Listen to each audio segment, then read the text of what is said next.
Hello, everyone. Welcome to Nebo TV. My name is Nekme Obasogie, reporting from Toronto, Canada. We are back again to discuss about an important topic. We have somebody this very special all the way from New York today, Mr. Lumumba Ansa, all the way from New York. According to him, he traced his ancestral roots to Edo State. So we're going to be discussing about genealogy today. I also have all the way from the ancient Benin Kingdom, Mr. Daniel Obakozua. So before we start the program today, let me quickly bring Mr. Lumumba Ansa. Hello, sir. Can you hear me clearly? Yes, I can hear you. Good morning and hello to everybody out there. Thank you for joining the program today. You know, I was able to connect with you. Was it not a few weeks ago that you said you traced your ancestral roots to Edo State, the Asian tribe to be precise, right? Yes, that's correct. Yes. Lumumba. So this is your name. Can you tell us a little bit why you have this name? Yes, I have this name Lumumba because my original name of birth, I'm from Jamaica. His name was Donovan when I was born. So a lot of times when I apply for jobs, they would think that I'm a European person because of my name, Donovan. And so I started getting upset and I started to look for my roots. So many people in Jamaica, they think that we are from Ghana. So that's why I took the name Ansa. And then one of the first person I studied about in Africa, his name was Patrice Lumumba. He was the first president of Congo. And so I took that name after him, Lumumba, from Patrice Lumumba, and then I took the last name Ansa, because most Jamaicans think that they are ancestors from Ghana. And so that's how I did it. Interesting. So when you find out that you are from Edo State, your genealogy, so what is the first thing that came out of your mind? Have you been able to connect with the Asian people since your discovery? No, actually, when I first did my DNA test, it says that my mitochondrial DNA go back to Senegal and to Guinea-Bissau, Fulani Balanta. And then I did the percentage test to see how much percentage I am. And according to my percentage test, I'm 80-something% African and 14% European and 58% Nigerian from the Eastern people. So that's since I just recently found that information out. I never knew that I had any connection to the Edo people of Nigeria. Interesting. So yeah, I'll bring you back to the screen. Let me quickly bring Mr. Daniel. Hello, Mr. Daniel. Thanks for joining us on the Hello, program today. good evening from Nigeria. Good afternoon or good morning from Canada. Thank you for joining the program today, Mr. Daniel. So yeah, Mr. Lumumba traced his ancestral roots to Edo State, the Asian tribe to be precise. And yesterday he asked me one question, very interesting question, that how come few people are tracing their ancestral roots to Benin Kingdom, given the relationship between the Benin Kingdom and the Europeans during the pre-colonial era, till when Benin was colonized by Britain in 1897. You know, Benin had a long-time relationship with the Europeans, more than 400 years. How come few people are tracing their ancestral roots to Benin, unlike the Yorubas and many other tribes in West Africa? So that is a very interesting and important question. Yes, the centralized administration of our Oba also helped why Benins were not involved in slavery at that time. We have a very unique centralized government linking the Oba, who gives an act and edict, and it is obeyed. So a lot of Benins were not sold to slavery because Even before the European came, they would have found out about the people called Benins and the warrior nature of their life, and they were very careful and very spectacle. So those trade that we saw within Benin were actually foreigners within Benin kingdom. So the actual sons of Benin were not sold or being allowed by the Oba to be sold into slavery, and that is why we don't have much of people returning from diaspora claiming their root to Benin, because virtually the Edo people, we have a very unique system. It's of recent that a lot of outsiders are now speaking the language. It's a very unique thing according to history, which oral history, that there was something that the Oba did at that time, preventing no foreigners from mastering the language, to give room that anytime you go conquering, so that the languages is used, they will not be able to get his tactics of war. But those are oral history, and that is one of the unique nature of Benin. That was why they were not actually involved. Even after the conquest of Benin Kingdom by the British, by removing our Oba, the Ovorame, slavery was not even permitted, not even by the district heads or chiefs that were administering the kingdom at that time. It was not permitted, and it's just like an act which the Oba forbids, and every Benin chief, every Benin leader was forbidden it, and that is why we don't get much of it in Mm, Benin Kingdom. mm. Yes, thank you, Mr. Danny. Mr. Lumba. Let me know this. Okay. Yeah, since you trace your ancestral roots to Edo State, have you seen any other African American that also trace their ancestral roots to the same states? No, I know a lot of people who do the DNA and they're tracing their heritage. Many people now today want to find out where in Africa do we come from? Mm, And there's always a lot of big discussion as to where, but very few people I see ever mention about Benin.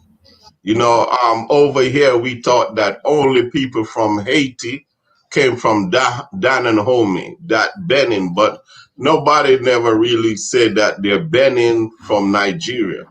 They'll say they're Yorubas or they be Igbos, but nobody never mentioned Benin. So I don't know any other person than myself mm, who can say from Edo State or from Benin or Isan.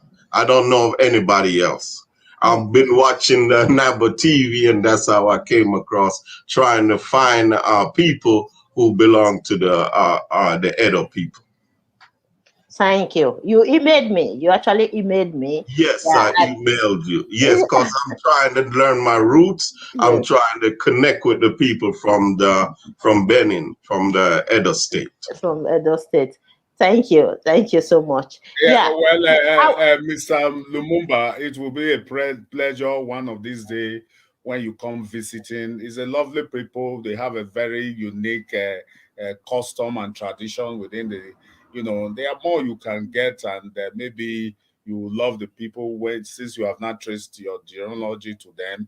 The Esan people are also regarded as part of the Benins. It's just that.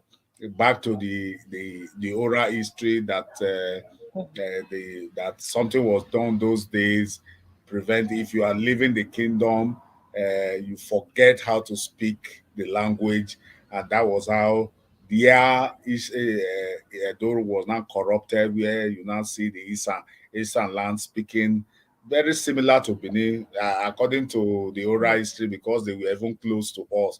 They mm, could be so corrupted to that even an Isha man speaks, you hear them, mm, those in the Benin hear most of them. Even them in the Eastern land, they hear most of what or the weddings from the language Edo mm, speaks, the Benin mm, speak. mm, And I think it's a lovely people. I can even see your face. You look much like of them. I know of one Sylvester Okide who has the same face with you, who was my classmate at that time. Wow. I think you is lovely people. Yes, I can see the face. So we do. You should do more research. One of these days, we expect you that you calling on us.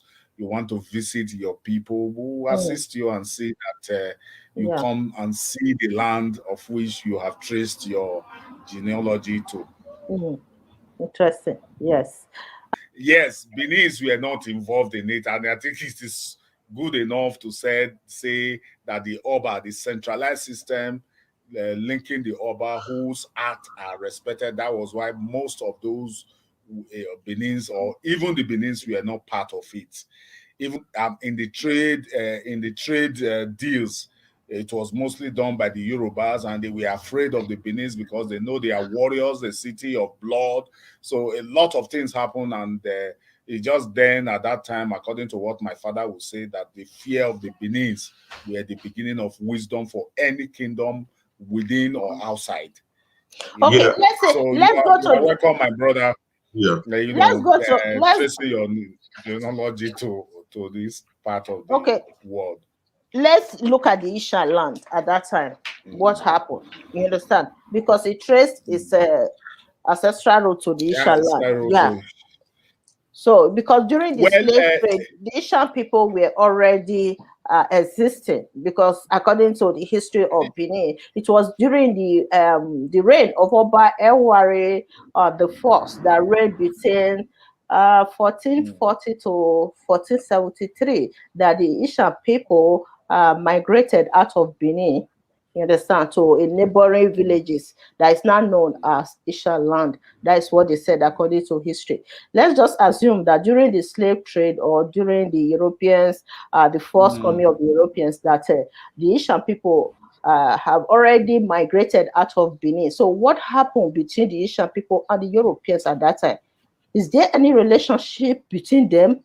So when we are documenting as historians or custodians of the Benin history and culture, we only discuss about the Benin king, Oba of Benin. What about the Asian people, the Afemai people? What happened? I don't think when you use the language during that period, Ishan was like a tribe not existing. They were part of the Benins. Oh, okay. They were. It was not as they were relevant. I won't use the relevant because you mind the kind of language you use at this time. They were not consequential in the time of history. They were regarded as Benins. Like Ubiaza used to be the central bank of the Benins. You understand? If you trace it, you see that all their dealings were Benin. There are even sons, prince, that left Benin to migrate, like those from there's who those Igun family that left Igun.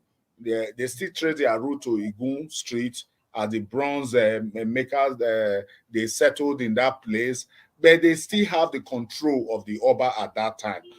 The question was, how did their language now got corrupted that they cannot speak fluently the Benin language? And that Yeah. was where the oral history came about, that there was certain things done, certain things done by our king who were very, very powerful. Not only powerful, but mysterious. Our Oba was very mysterious. It has power beyond reach. You Mm, understand? When you talk powers, he has power beyond reach. There yes. was an oral history that because they were going about conquering, using the people to conquer, there were certain things that were done at that time. I was not born then, so I cannot actually confirm it. That anytime you step out of the, the main city Benin, your language will corrupt. That is how it also happened to Warri Kingdom. The kingdom will now say when the crown prince took some of his chiefs and apart from even try to name some of his chiefs as the one existing, it all corrupted. You understand? So I think these are mysticals, and that powers belongs to the Oba at that time. you know, he was so powerful that can, in fact, that was why even the European were very, very tactful in dealing with Benin.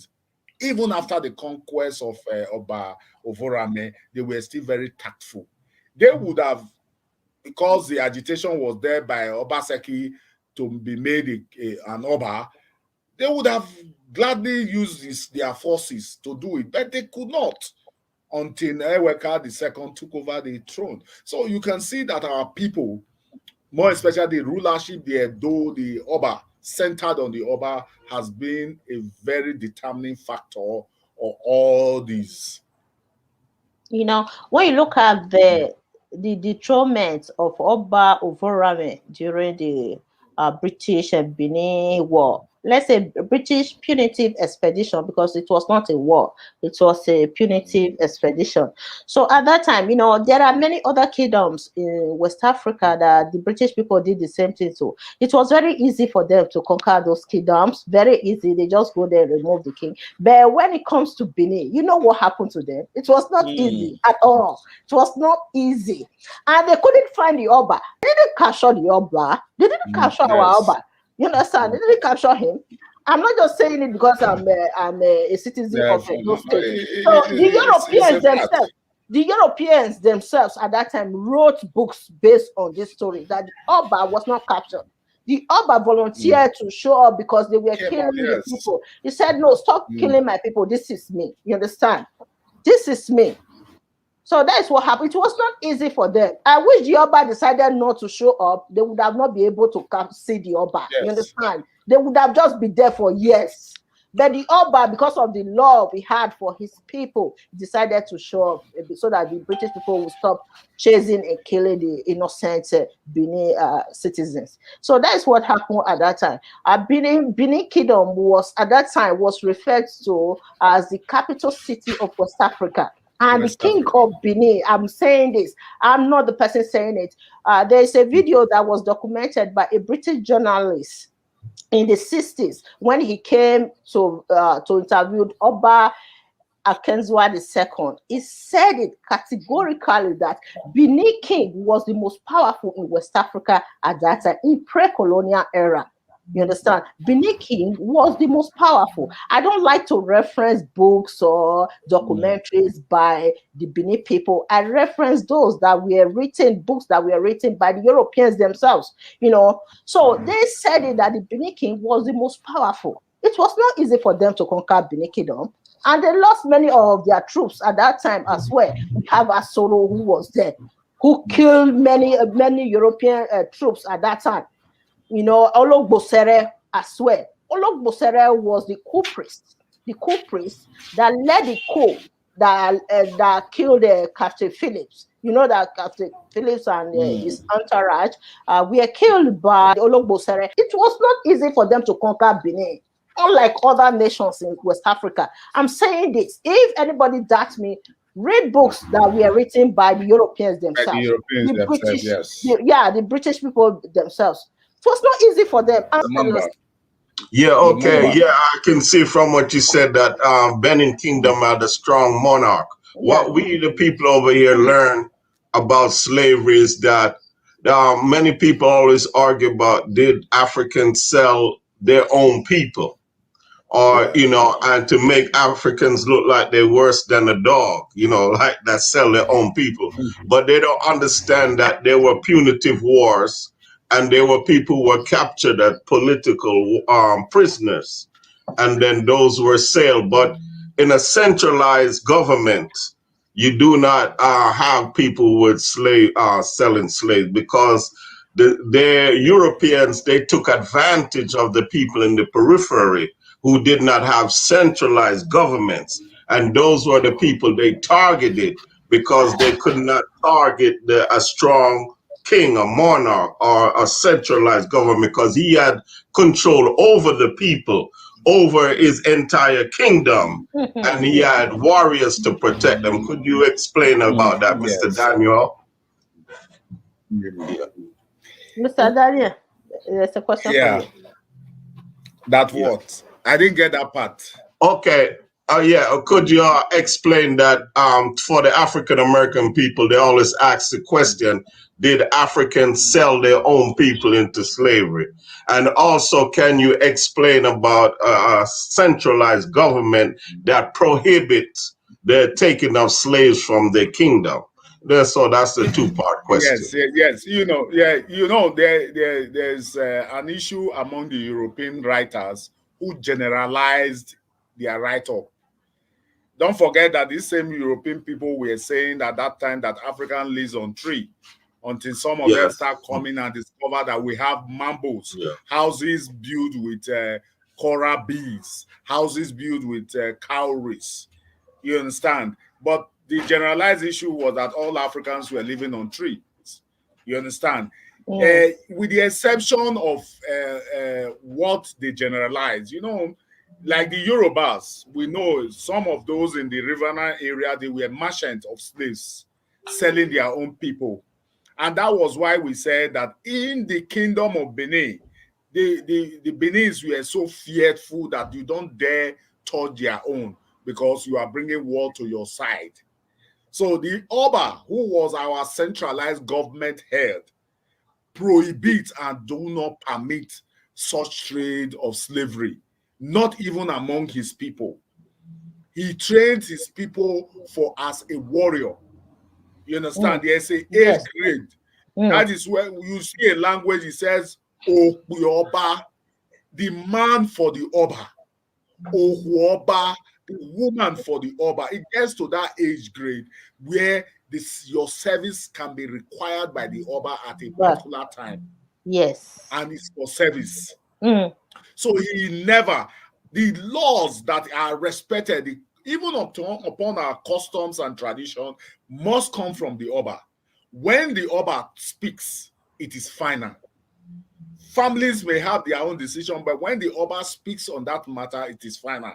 So the Oba has not been interested all these years to be part of that slavery. Nobody knows what actually conspired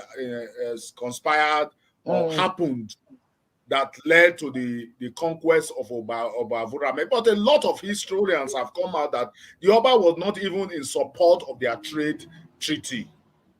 But some of his chiefs, I was discussing with a friend, a European friend, who was saying that if we were able to manage that kingdom to the extent, if not for the aggressiveness of some of the chiefs of the Oba, maybe by now we'll have an independent country called the Benins, governed by the Oba, just as we had in the some part of European, having King of Belgium and others still sustaining to today. Unfortunately, well, what has happened has happened. You can see that even the error that happened that led the Oba to be removed from his kingdom to Calabar was never entirely his fault. It was blamed on the aggressiveness of some chief who believes that this cannot happen in this kingdom because the Oba has made an act. Except for those, some of them in quote, who was also greedy for their own selfish aim to involve in a trade to better their own lots. You understand? In a session, yes, that statement was generalized, but not all Africans, with the exception of Benins, were not involved in it. But because majority, like the Jaws, were involved in it, there were a lot of slave merchants. You understand? In it, there were those from the Yoruba who were also our neighbors were also involved in it. So they could generalize it, but it is a statement that is generalized. Yes. Just as we have said that you did not see, we didn't see much of those. Even those who are returning are those who are coming back after their fathers have left, have missed their wave, they have given birth to taking a wife for a long time, forgot about the kingdom. Their children are not tracing back. Those are the ones I've had. Just I have received one in my family. The father had long been forgotten as dead until some of the children came around and said that they are this and brought their father's picture. I said, yeah, this is my family. You are my brothers. We have seen a lot of that happen. You understand? So that statement is that the Africans were selling their brothers for slavery were actually with exceptions. But though that statement was being generalized, we saw a lot of it happen in the Igbo lands. We saw it happening in the Yoruba kingdom. You know, an enemy to a family, all you have to do is to connive with a European selling your brother for slavery. You know, it happened within those kingdoms, not in Benin. There's one history in the US about Igbo landing. Have you heard about that, Mr. Lumumba? No, I've not heard about that yet. Oh, the Igbo landing in the US a few months ago when we celebrated Black History Month, there was one African American lady that came to this program to present that history. Igbo landing, I think you need to check that. So your question that you asked that because Benin had a centralized power at that time, maybe that is why the Oba of Benin prohibited the slave trade in Benin. But there are many other kingdoms in West Africa that had centralized system as well. But they allow slave trade to strive in their nation. So yeah, like the Yorubas, they had centralized system. The Igbos as well. So it just depend on the king. Everything depends on the king of the land. You understand? Because the Benin at that time they wanted to maintain this military might. That's why people say that Benin had military might at that time. Instead of them selling their own people, so they have to keep them to defend the land, to maintain power. The more you maintain power at that time, the more you have military. Just like modern day, like the US, for instance. US is well known for military might in the world. So he said, why should I send my people to Europeans instead of us using them as power to maintain power in our kingdom? And beside that, the Oba of Benin did never succumb to this idea of slave trade. So that is just the thing. Never. So yeah, that is pretty much the African Americans. I think they are right. However, not all kingdoms in Africa accepted the European slave trade. That is the thing. If only Benin Kingdom, many other kingdoms involved in slave trade, we have to be realistic about this. It's truth. They are right. You understand? They are right, and they are not very happy about that. Some of them even said that they don't care about what is going on in Africa, as far as the kings at that time, the nobles, sold their own people as slaves to Europeans. They are not happy about that. I understand that. Even the worst thing, my sister, the Igbos, you have a problem with your brother, the worst you could do is to connive with a European to take him off and slave and collect the money. We had a lot of things being done, but with exception, Benins were not involved. That is why you cannot see many of them coming back, tracing their route. The reason I didn't want my sister to dwell on those who were criminal within the land that the Oba may have permitted to take away because they are not a threat to the kingdom. No, the criminals. No, what they said. No, maybe I didn't put it clear. Let me say it again. At that time, those who were deemed as criminals were prisoners of war that were taken from other nations. Yes, better. At that time, nations. And they are not constituted threats. They were not threats. They were deemed as criminals. You understand? Criminals of war. So at that time, because of the Benin military mind, like what I said earlier, so whenever they had this war with other nations, they conquered the nation and bring some of their, even Asoro. Somebody told me the other day that Asoro was taken from another nation, neighboring nation to Benin, and he became a chief in the palace. So at that time, it was customary to the people that during war, the Benin people, once they conquer any nation, they bring some of them as prisoners of war to Benin. You understand? So I don't want to go to what was transacted between those people at that time with the Oba of Benin. However, some of them were sold to the Europeans. You understand? So they are not citizens of Benin Kingdom, because the citizens at that time, they had this Iwu body markings, that is the Benin body markings. So it was women were beautiful. Yes. And when they use the mark, you see them very glorious and yes. lovely. it became a mark or a symbol of superiority at that time. That when you are anyone that had that Igbo or the body marking is treated very special. So in neighboring nations, because because of the Benin military might, it's like the US today. You understand? Any US citizen outside the nation are well respected because you don't want to get in trouble and do anything with a Yes, US yes, citizen. Otherwise, the government will come after you and your country as a whole. yes, So you have exactly. to be here.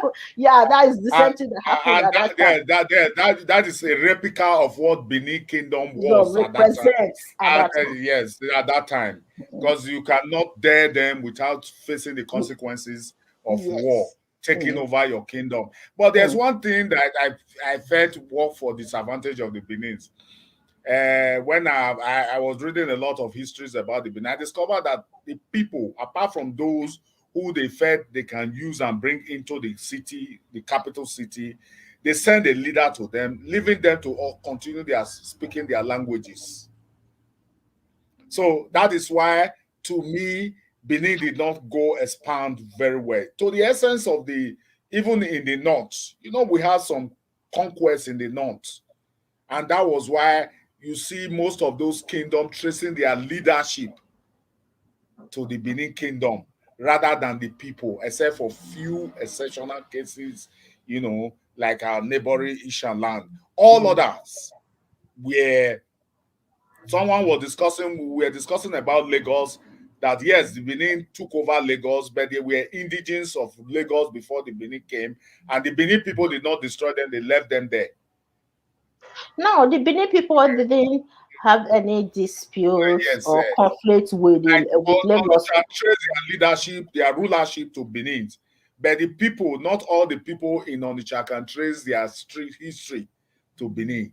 So the Benins were mostly consigned on the leadership, taking over where they pay homage to the Oba at the end of the day. Are you getting it? Mm, So if the Oba sees a chief or his subject in that kingdom not performing, he sends his warriors to there. Maybe those are the ones that may be exceptionally said to be sold to slavery. Yeah. Maybe the ruler will report to the Oba that these people are threat to his rulership. He sent them there, take over them, and maybe allow them to be sold off that kingdom out of threat. Yeah. Many a times we can read a lot of history where Oba, the mm. Oba has gone severally to take the leadership, the staff of office from him. You understand? This is the kingdom we are. As well that Benins were not participating in slave trade at all. They never wanted anything to do with slave trade or selling their people. Yet it was very rampant among the Igbos and the Yoruba, Yeah. but not in Yeah. Among the the Gombe. I heard among the I think the Shanti people of Ghana, they Ghana was a headquarter. yeah, It was a that used headquarter. to sell his people. And then one day, his son ended up being missing. They captured his son and sold him. Mhm. Then he met somebody who made their way back to Ghana, and he told them that the European was using them as chattel slaves, and then took away all of their human rights and everything. And the king got very upset, Mhm. and he decided that he was not going to allow any more slaves to come out of there. Uh, That's a one history that I came across about. yes, you see, they said what goes around comes around. That is just the thing.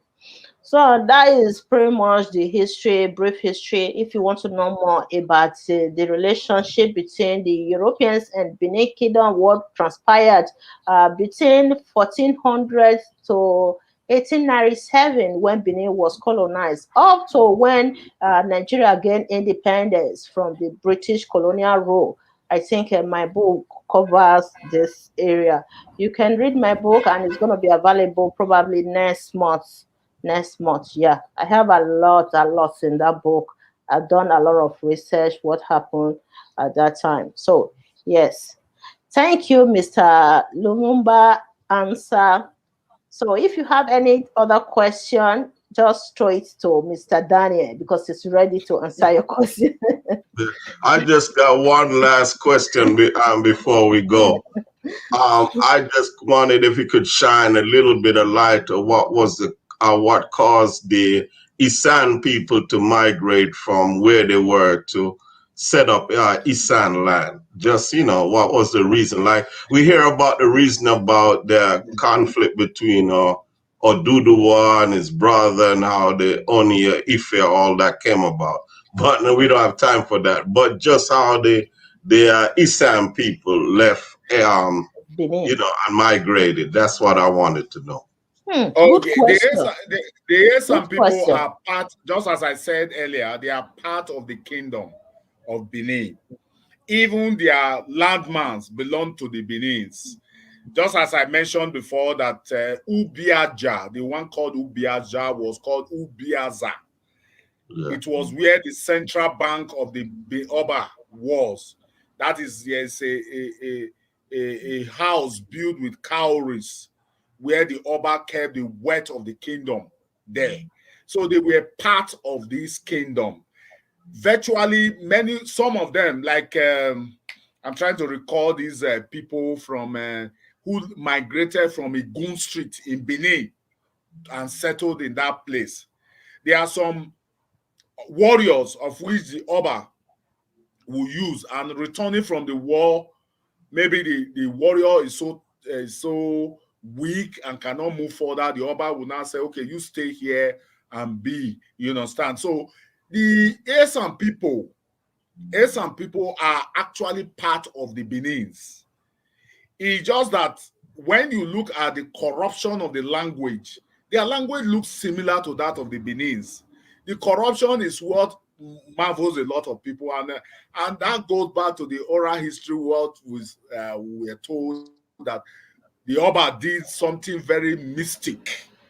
That if you live, because you are a warrior, you live within the vicinity of the capital, your language, the Benin, the Edo you speak very well will be corrupted. And I believe that was what also happened to the Esan people. Many of the Ruda, the Noje in Esan, are prince of Benin Kingdom, even to the Ora areas. Because of conquest and warriors and warlike in nature quarrel, they decide to migrate and leave the kingdom. That is why many of them trace back their roots. You understand? To Benin Kingdom. Many of the people living in Esan land are Benins. Yeah. Yeah. So let me just quickly give a background of that. Mr. Lumba, thank you so much. That question is very, very important. So yeah, according to history, during the reign of Oba Eware Oginigan I, he reigned between 1440 to 1473. I think I will share the video with you what led to the population of the Benin people, why the Asian people migrated. They were part of the Benin kingdom. They migrated out of the kingdom because of a proclamation that was made by the king at that time. So during his reign, he lost his two sons. In Benin, the Benin kingdom is operating the primogeniture system, whereby the heir apparent to the throne is the first male child of the sitting Oba. So he had two male children, and two of them died the same day. And the king was very old at that time, hoping that he's not going to have male children anymore. Who is going to be his successor? Such a great king. In Benin, to date, they still recognize the Oba Eware the First as the greatest king. So given what happened to him, he made a proclamation that all the Benin people should mourn the death of his two sons by not eating cooked food for 3 years, no sexual intercourse for 3 years. You see, the proclamation was too much, a little bit too much for the people. So many of them migrated out of the kingdom. So movement of people out of the kingdom until the Oba realized that Benin kingdom was almost empty. before that 3 years. So he have to reverse the proclamation immediately, reverse it. That is what led to the population of the Benin people. So the Asian people today, and majority of them that migrated out of the kingdom because of the fear of the Oba, they migrated far away from the reach of the Oba. You understand? So they left the kingdom. The Asian people, according to history, they left. You know, when they left the kingdom, you know, the language for after years, centuries, the language changes a little bit. It's still the same dialect. You know, the dialects are very similar. The Afemai people, the Esako people, you know, the dialect is just little bit different. You know, if an Asian person is speaking, I can understand. And if I'm speaking the Benin language, Asian person can understand me, because dialects right now, they are very similar. You understand? So during that period, they migrated out of Benin. That is why the Asian people, they are still part of Benin. You understand? They are part of Benin according to history. So I think that for information, that history was just a part of the family that migrated. You understand? That is why I said, like, those who left the Gun also went to that area to form a vicinity. There's a warrior who was coming all the way from with the Oba, who could not move, and the Oba decided to leave him in one of the Esan land. You understand? There are some prince who actually saw there's a Ogure sound, something like that. He was a prince in Benin, had a dispute and had to leave. You understand? So there were virtually reasons for them, and that is how they became forming their own dukedom. You know, of recent, it's just that things are changing. Custom and tradition permits that when a true Benin man goes to an Esan land and a kola is being served, the first question they ask, who is a Benin man here? You can see that that area is still part of the Benin. They will ask for a Benin man who is present to break the kola before any other person, because the fear of the Oba at that time was still very, they believe they are at home. And I don't know whether that tradition or custom has stopped. They're still practicing it. They're still practicing it, yes. So these are it, that they are part of Benin. Just as he said that over time the language corrupts. But that is another version. The version was told that it was a mystic that the Oba did, that because of his warrior-like nature, that if these people who are leaving the kingdom gets to find out his tactics of war, there will be a defeat on the kingdom. So he actually did something very mystic, that once you step out from the kingdom, from the capital, the vicinity of some areas, it was said that it was done during the, some corners, and it was used, a lot of histories that was read, oral history, that it was done with red sand and oil and blah, blah, blah at that time. And that if you leave the vicinity, your language will definitely get corrupted. And if you see those it's like people who are tracing their roots, it's like a curse. It's like a if you see most of those who are tracing their route to Benin, you can see that most of them don't even understand the language. So it's part of whether to believe or not, but these are oral history. Just like someone has said, with time, it got corrupted, But if that with time we got corrupted, a lot of our brothers who have left this kingdom for close to decade abroad, and they come back, they still speak the language, though they miss it with English little. So I believe let whatever has happened then at that time, but Esan, you are part of the Benin, they are part of the Benin.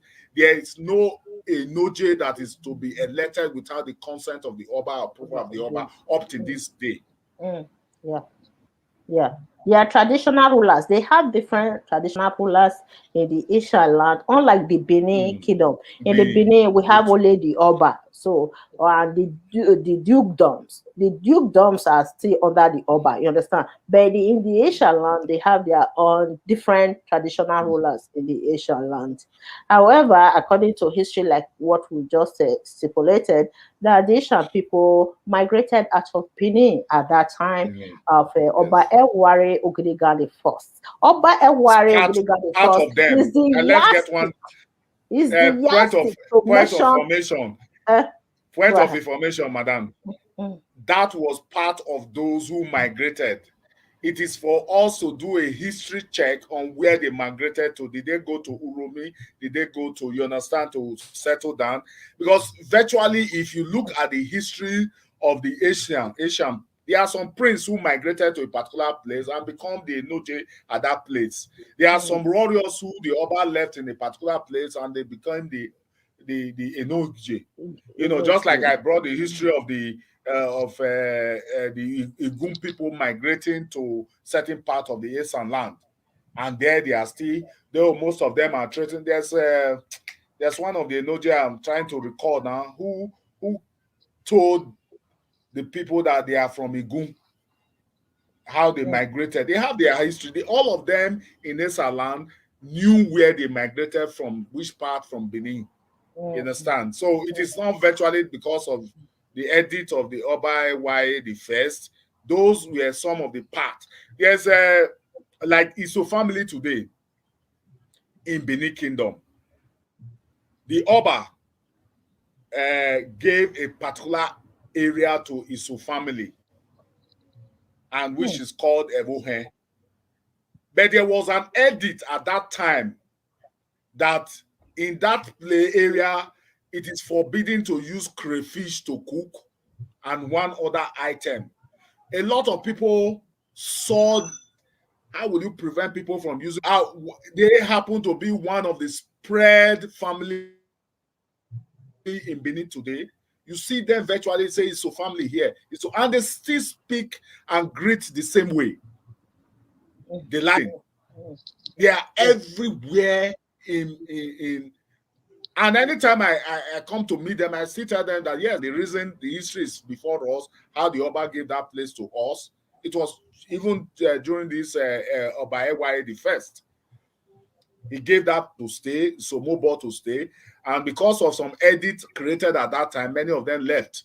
But some has also traced their route back home, just as landlords in that place where they cannot. When they greet you, Yes. it tells you which family they are from. So when they greet you, say, "Are you so?" You say, "Yeah." Because they are that is how I believe. If you want to trace how these people migrated, the Esan people, that was it said them to leave the kingdom. The history of Benin in how many minutes? In a question, Mr. Lumumba. Question is just in a linguistic way. Mm, Because Jamaica, we have there's a language that me and my mother and siblings spoke that generally many people don't speak. We say that when we are talking to ourselves privately and we don't want other people to know. mm, So we use a lot of L word in there. Like if I say come here, I say lumle. If I say where are you going, I say lo la la lo. So I was trying to learn a little bit about the Edo language, and mm. I noticed they had some. I don't know if you have any L words in your greetings. Mr. Daniel, we do have not like the No, Lawiese. I'm from the Lawiese family who said Lawiese, but there's no as L words as a greeting. No, we don't have that. Mm, What happened is that we use like any word before it. Like, if he said come, he said lum. We put mm, L in front of our own private language. But okay, when I coded listen to language.